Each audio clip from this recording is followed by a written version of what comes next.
ये जो हमारा मन है, इसी का पूरा खेल है। वो मन का हम कितना श्रृंगार कर लें, बस उतना हमारा उत्कृष्ट भाव बनता चला जाता है, उतनी हमारी चेतना ऊपर उठती चली जाती। अब वो अपने मन को हम ठीक करें या गड़बड़ करें, तो जहां मन वहां हम। ये मन को शुद्ध करना, यही आध्यात्मिक यात्रा।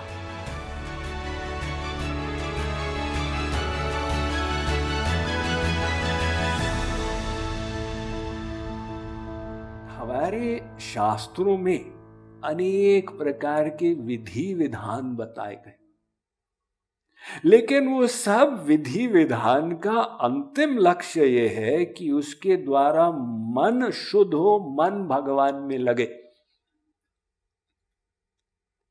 भैया आप वो तुलसी देवी की परिक्रमा करो या मंदिर की परिक्रमा करो, और अगर हमने क्रिया तो कर ली और मन को शुद्ध नहीं किया तो कोई लाभ नहीं।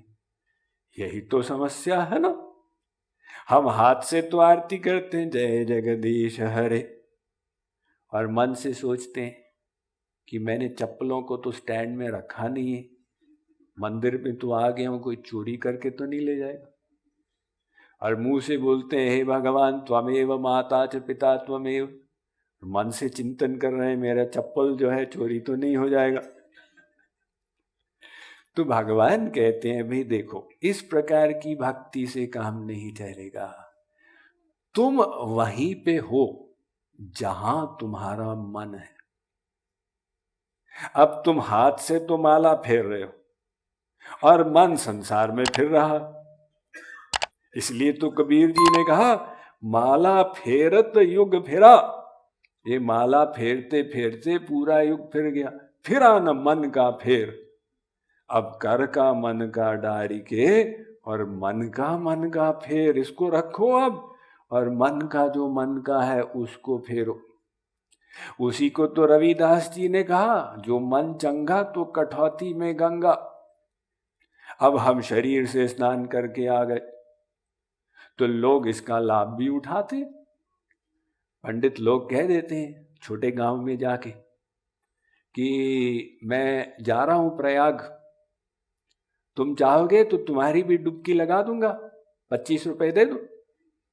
व्यक्ति सोचता है 25 रुपए में गंगा स्नान मिल रहा है, ठीक है। तो वो जाके 100 लोगों से 25 रुपए इकट्ठा कर लेता है, उसके 2500 रुपए इकट्ठे हो गए।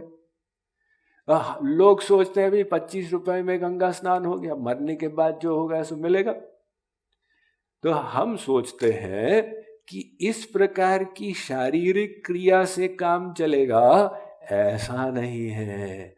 जब मन शुद्ध होगा तभी आध्यात्मिक उन्नति होगी।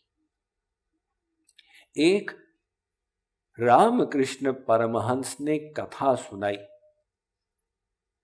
एक पंडित जी रहते थे, उनके बगल वाले घर में एक वेश्या आ गई। अब पंडित जी परेशान, कैसा पड़ोसी मिला। वो वेश्या अपना व्यापार करे तो पंडित जी का कि क्रोध बढ़ता चला जाए। जैसे शाम होती थी वहां पर लोग आने लग जाते थे। पंडित जी ने कहा भाई ये तो असहनीय हो गया है। एक दिन वो महिला को पकड़ के और वो डांट लगाई, तुम जैसा कार्य कर रही हो तुमको तो नरक में भी जगह नहीं मिलेगी।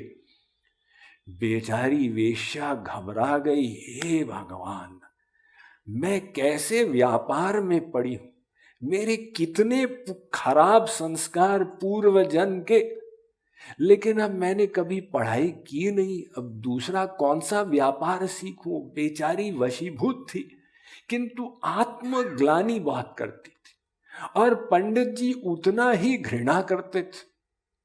तो जब भी देखे एक पुरुष जा रहा है, एक पत्थर लेकर अपने बगीचे में ढेरी में रख दे, तो धीरे धीरे वो छोटी सी वो डेरी और बड़ी होने लग गई। तो वेश्या को बोला, देखो मैं तुम्हारे पापों का हिसाब रख रहा हूं, तो परिणाम स्वरूप पंडित जी का मन वहां पहुंचा और वेश्या मन ही मन सोचे कि पंडित जी का कितना पवित्र जीवन है, ये तो वेद मंत्रों का उच्चारण करते हैं, कितने सौभाग्यशाली।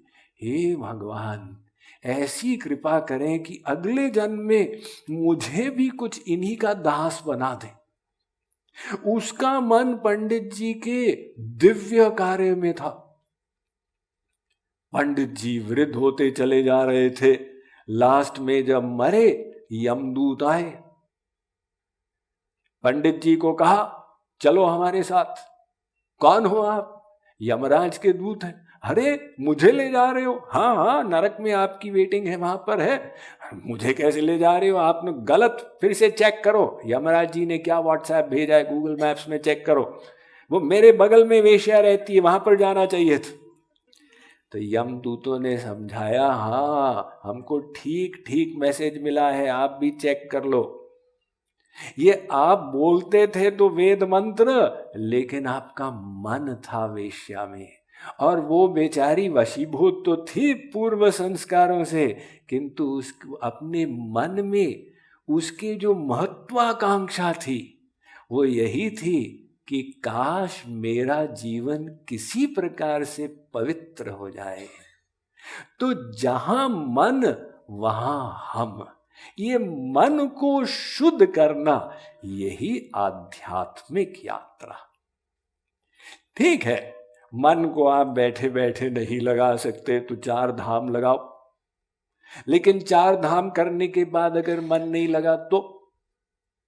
अब ठीक है, हम उसका खंडन नहीं करते, लेकिन हमारे गुरुदेव ने लिखा है, चारों धाम काहे करे गोविंद राधे, तेरा हरि तेरे ओर बैठा है बता दे।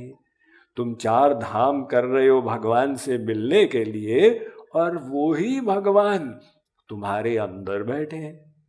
ईश्वर सर्वभूतानां हृद्देशेऽर्जुन तिष्ठति। अर्जुन, भगवान का निवास तुम्हारे हृदय के अंदर है। तो असली यात्रा ये अंदर वाली यात्रा। उस यात्रा के लिए कोई टिकट खरीदने की आवश्यकता नहीं, कोई पैसा खर्च करने की आवश्यकता नहीं, कोई एक्सटर्नल रिसोर्स की आवश्यकता ही नहीं। उसमें आप सेल्फ रिलायंट है, सेल्फ सफिशिएंट। मात्र सही सही ज्ञान हो जाए कि हम अपने अंदर कैसे जाएंगे ताकि हम भगवान से मिलें।